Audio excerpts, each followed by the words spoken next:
शंकर भगवान को ना तुम्हारी गुजराती चाहिए, ना तुम्हारी अंग्रेजी, ना हिंदी चाहिए। शंकर भगवान को तो तुम्हारी जो प्रेम की भाषा होती है, हृदय की,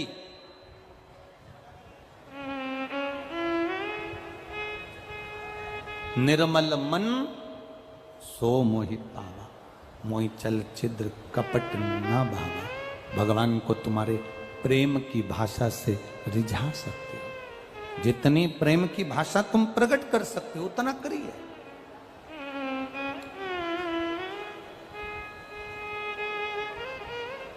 जब प्रेम की भाषा हम देंगे तो हमको मिलेगा।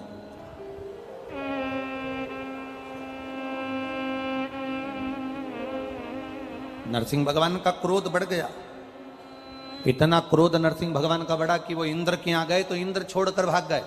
आपके गुस्से के कारण, आपके क्रोध के कारण आपका परिवार त्रस्त हो रहा है। पत्नी क्रोध करती है, बच्चों पर असर आता है, परिवार पर असर आता है।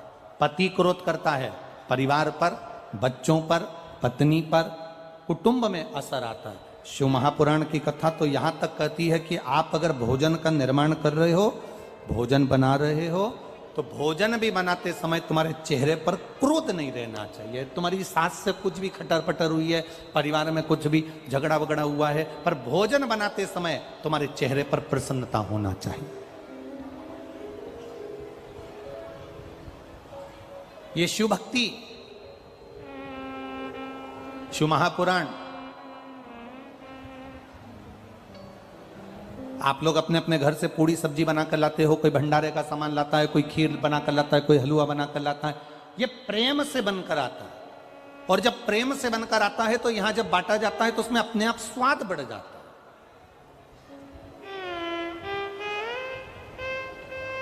शिव कथा का एक नियम, इसका नाम है कुबेरेश्वर महादेव। एक बहुत अच्छा पत्र आया, देखिए।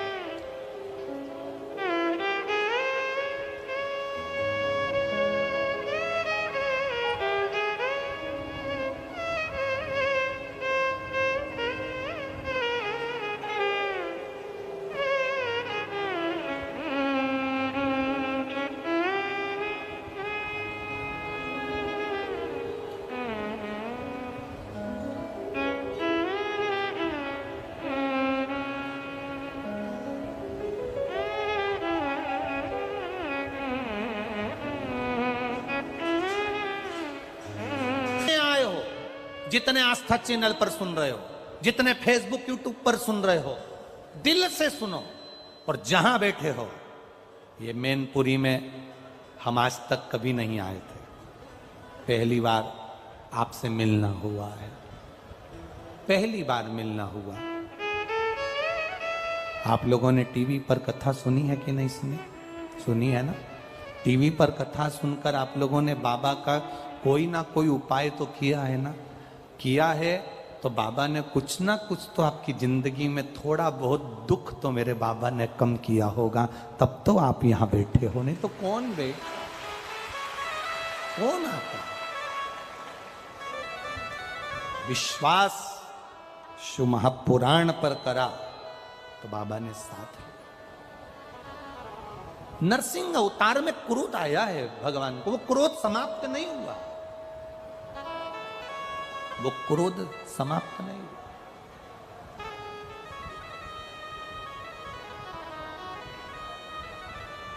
क्रम चालू हुआ। क्रोध चलते चलते चलते चलते इंद्रदेव के पास, वायुदेव, वरुण देव, गरुण देव, सब सारे देवता इकट्ठे होकर देवाधिदेव महादेव के पास पहुंचे। बाबा, बाबा, शिव जी की स्तुति, शंकर भगवान की प्रार्थना किसी के दूसरे ने जो बताई वैसी नहीं करना, अपना दिल करे ना वैसे भगवान की प्रार्थना करो।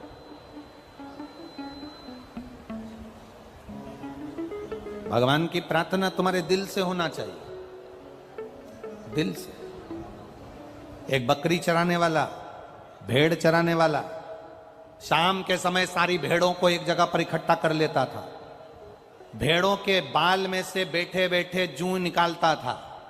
जूं निकाल कर कहता था, राम जी तुम्हें वन में रहते रहते बहुत सारी जूं पड़ गई होगी, एक बार तुम मेरे पास आ जाओ, मैं सारी जूं निकाल दूंगा तुम्हारी।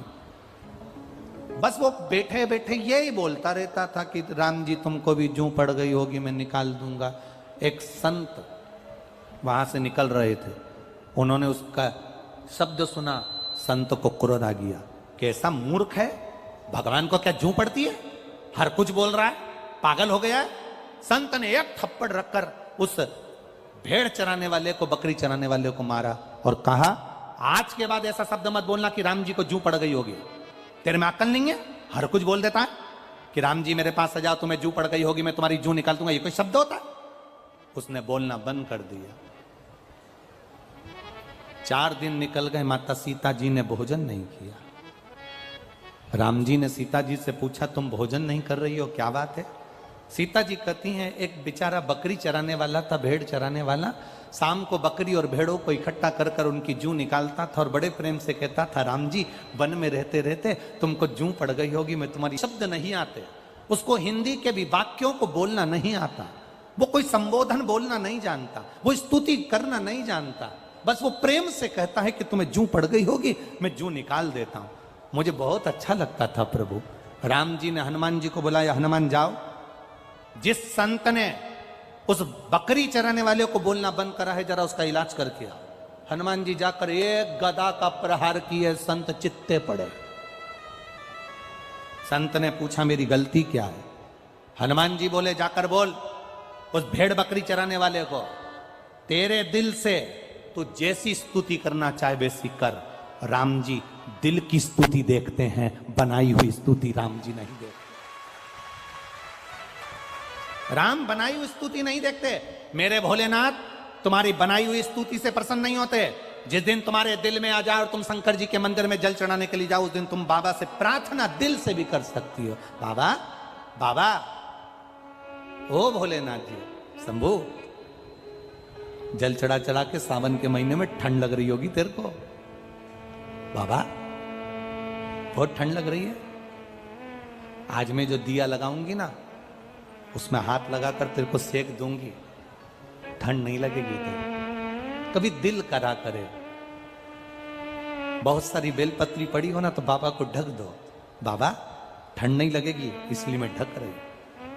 कभी कभी गणेश जी और कार्तिक पर हाथ रखकर कह दो, बाबा जैसे ये तेरे 2 पुत्र हैं ना, वैसी मैं तेरी बेटी हूं बाबा, पर बहुत दुखी हूं बाबा।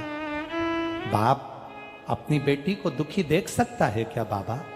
बाबा बहुत तकलीफ में हूं, तेरे बेटों की तरह मुझे भी मान लेना बाबा। तेरी बेटी अशोक सुंदरी की तरह मैं भी हूं ना बाबा, बहुत दुखी हूं बाबा, तू सुन ना बाबा। तेरा मैंने पशुपति व्रत भी करा था बाबा, पर हो सकता है मुझसे कोई गलती रह गई हो ना, तू मुझसे खुश नहीं हुआ। पर पिता है ना तू मेरा, पिता पिता होता है। बेटी चाहे कैसी भी हो ना बाबा, पर पिता कभी अपनी बेटी से नाराज नहीं होता।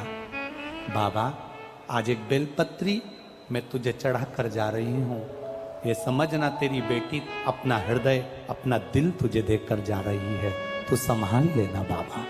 दिल से कहो उसको, स्तुति दिल से होना चाहिए। दादी से ज्यादा तो मुझ में अकल है, मेरे पिताजी से ज्यादा तो मुझ में अकल है, मेरी माँ से ज्यादा तो मुझ में अकल है, बहू सोचती है सास से ज्यादा तो मुझ में अकल है, मैं पढ़ी लिखी, मैंने ये करा, मैंने इंजीनियरिंग करी, मैंने सीए करा, मैंने ये पढ़ाई करी, मैंने एमबीए करा। सास में कितनी अकल है? वो तो 8वीं फेल है। सास भले 8वीं फेल होगी, सास भले 5वीं फेल होगी, पर सास रहते रहते रहते रहते परिवार में जो तुम्हारी जितनी उम्र है, सास उतने साल तो दुनिया के धक्के खाकर आई होगी, तो उसमें अकल तुमसे ज्यादा होगी, ये निश्चितता है। भले वो 5वीं फेल हो, भले वो 6वीं फेल हो, भले वो 7वीं फेल हो, भले वो 8वीं फेल हो, पर उसकी चित्त वृत्ति में उसने कितना कितना संघर्ष किया है। घर के बुजुर्ग ने कितना संघर्ष किया, ये उसके पास में कंपनियों में पूछा जाता है तुमने कौन सी कंपनी में पहले जॉब करी है, उसका प्रमाण पत्र दिखाइए। दिखाना पड़ता है कि ये मैंने इस कंपनी में मैंने जॉब करी है, मेरा ये प्रमाण पत्र है। सास के पास में वो प्रमाण पत्र है जो बहू को दिखा देती है कि मैंने ये किया है। और होना चाहिए। एक 4 इंजीनियर टोपी लगा लगा कर एक आड़ा टेढ़ा पाइप उसमें तार डाल रहे थे। 4 इंजीनियर 8 दिन से परेशान हो गए पर वो तार उसके अंदर नहीं गया।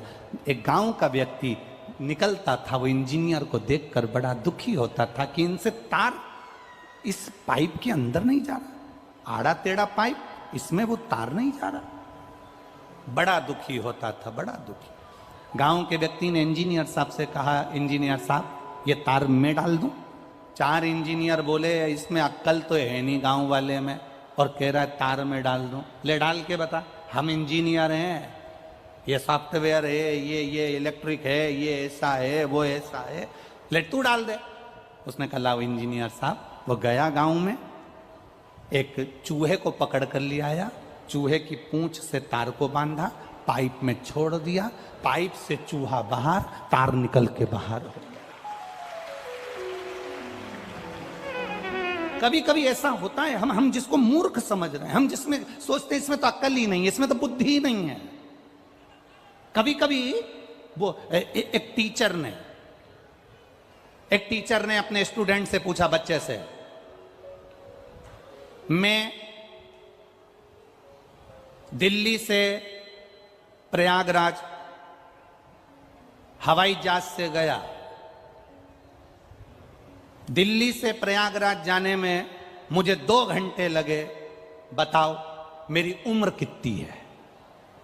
अब स्टूडेंट से पूछ रहा है टीचर, मैं हवाई जहाज से, एरोप्लेन से दिल्ली से प्रयागराज गया, प्रयागराज जाने में मुझे 2 घंटे लगे, तो जितने स्टूडेंट बैठे हैं वो बताएं कि मेरी उम्र कितनी है। अब जितने स्टूडेंट बैठे थे उन सब ने कहा, सर प्लीज ये कोई क्वेश्चन है कि हवाई जहाज से दिल्ली से प्रयागराज गया, 2 घंटे लगे, तो मेरी उम्र बताओ कितनी है? सारे बच्चों ने कहा ये कोई क्वेश्चन नहीं है, ये कोई प्रश्न नहीं है। एक स्टूडेंट कोई अच्छे गुरु का चेला होगा, खड़ा हो गया, उसने कहा सर आपकी उम्र 44 वर्ष है। कितने साल? जम के बोलो जरा। 44 वर्ष, 44 ईयर, तुम्हारी उम्र 44 वर्ष है सर। सर खुश हो गए, गजब, खड़े हो जाओ, आओ इधर जल्दी, गुड, तुमने मेरी उम्र बता दी, पर यह बताओ कि तुम कैसे जान गए कि मेरी उम्र 44 साल है, 44 ईयर है? तुम कैसे जान गए? उसने कहा बस सर मैं जान गया। नहीं तुम्हें बताना पड़ेगा। नहीं सर, मेरे पास में ऐसा यंत्र है जिससे मैं पहचान गया कि तुम्हारी उम्र 44 साल। नहीं, बताओ तुम कैसे पहचाने कि मेरी उम्र 44 साल है? ये बताना पड़ेगा। नहीं सर मैं नहीं बताऊंगा। सर ने कहा अगर नहीं बताएगा तो प्रैक्टिकल में नंबर कम आ जाएगा। बता जल्दी, तू कैसे पहचाना कि मेरी उम्र 44 साल है? मैं इतना खुश हो गया, मेरी उम्र 44 साल, तूने सही बताया, बता जल्दी से, तू कैसे पहचाना कि मेरी उम्र 44 साल है? स्टूडेंट बोला सर मेरा एक भाई है, वो आधा पगला है, उसकी उम्र 22 साल है।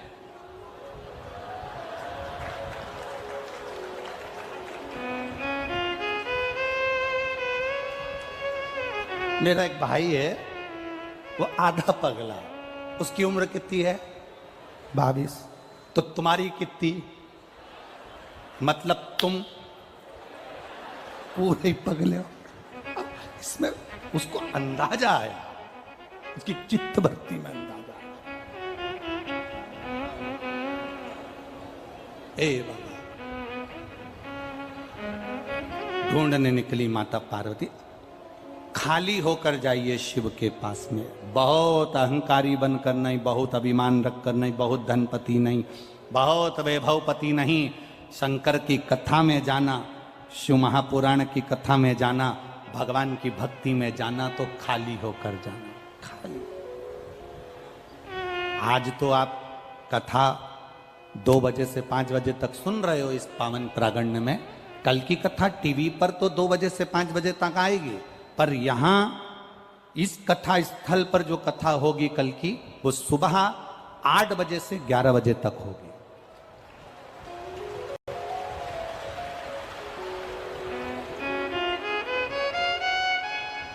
सुबह 8 बजे से 11 बजे तक यहां कथा चलेगी।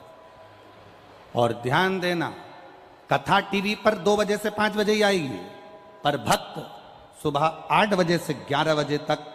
कल विराम की जो कथा है, पहले भी कथा में कहा, मेहमान जाते हैं तो घर के बच्चों को 200-500 रुपए दे जाते हैं, और ये पुराण भी जाएगी तो क्या क्या लुटा जाएगी ये वही जान सकती है, ये उसके ऊपर।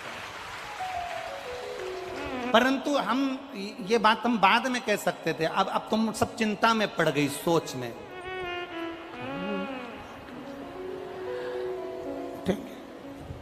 उठेंगे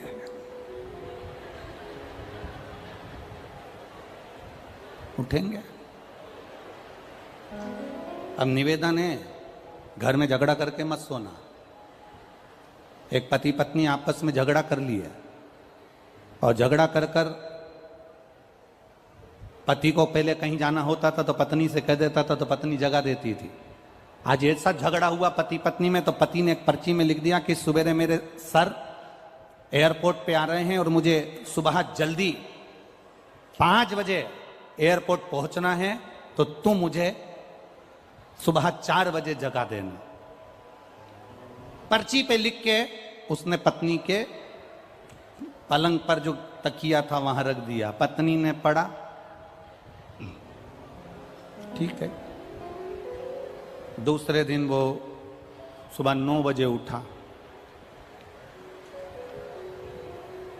उसने उठते से ही गुस्सा करना चाहा कि तूने मुझे जगाया नहीं, पर पास में एक पर्ची पड़ी थी, 2 पर्ची पड़ी थी, 3 पर्ची पड़ी थी। उसमें लिखा हुआ था, उठ जाओ 3 बज गई है, उठ जाओ 3:30 बज गई है, उठ जाओ 4 बज गई। अब जैसा तेरा गाना वैसा उसका बजाना। तुम ऐसा झगड़ा करके मत सोना, नहीं तो सुबह तुम्हें कोई उठाए नहीं। तुम तो क्योंकि रात को 10-11 बजे तो तुम यहाँ से जाते हो, हैं? आते हो रात को। मैनपुरी के लोग यहाँ रात को आते हैं ना, तो खूब मेला का आनंद लेने के लिए, दर्शन करने के लिए, भक्तों के भजन का आनंद लेने के लिए अब जाए, और मालूम पड़े सुबह 8 बजे मुझे जाना है, जाना है, जाना है, जाना है। तो और जो शिव के द्वार पर खाली होकर जाता है, गुरु के दरवाजे पर, बड़ों के दरवाजे पर, बड़ों के पास जो एकदम खाली होकर गया, उसको सब मिल गया, सब कुछ।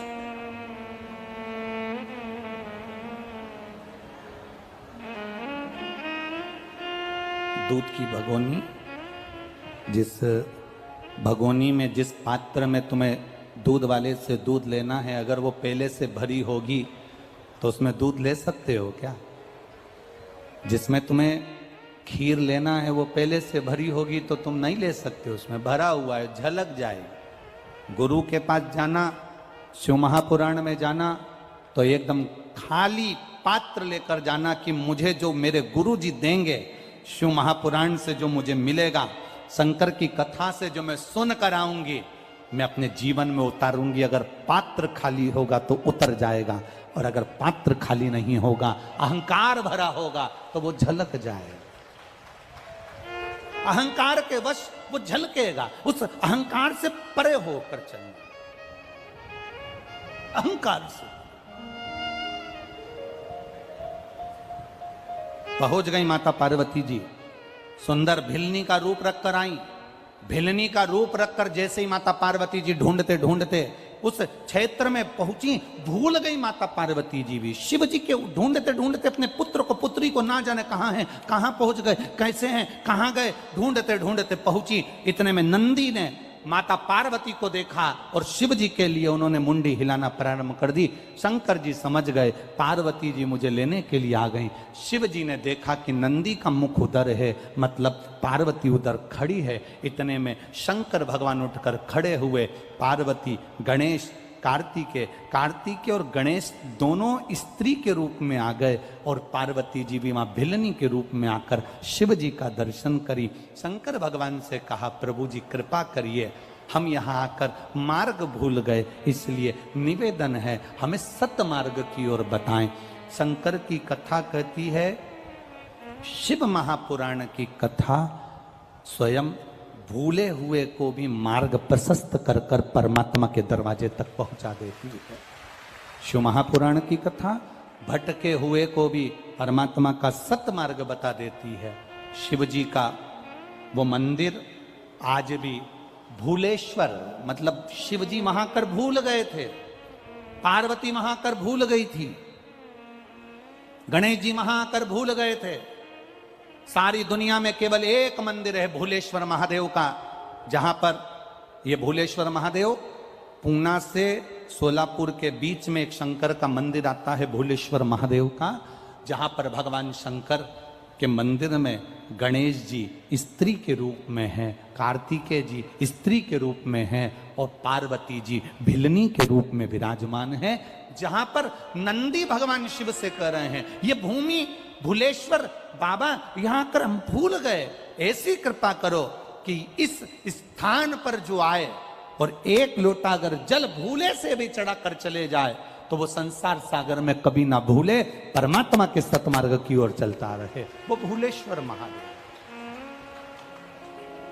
कभी आप लोग अगर पूना जाएं, महाराष्ट्र में अगर पुणे की ओर जाएं तो पुणे से लगभग 70-80 किलोमीटर की दूरी पर भूलेश्वर महादेव का एक मंदिर पड़ जाता है, जहां पर पहुंचकर भगवत भजन की एक कीर्ति बढ़ जाती है, एक आनंद की अनुभूति बढ़ जाती है।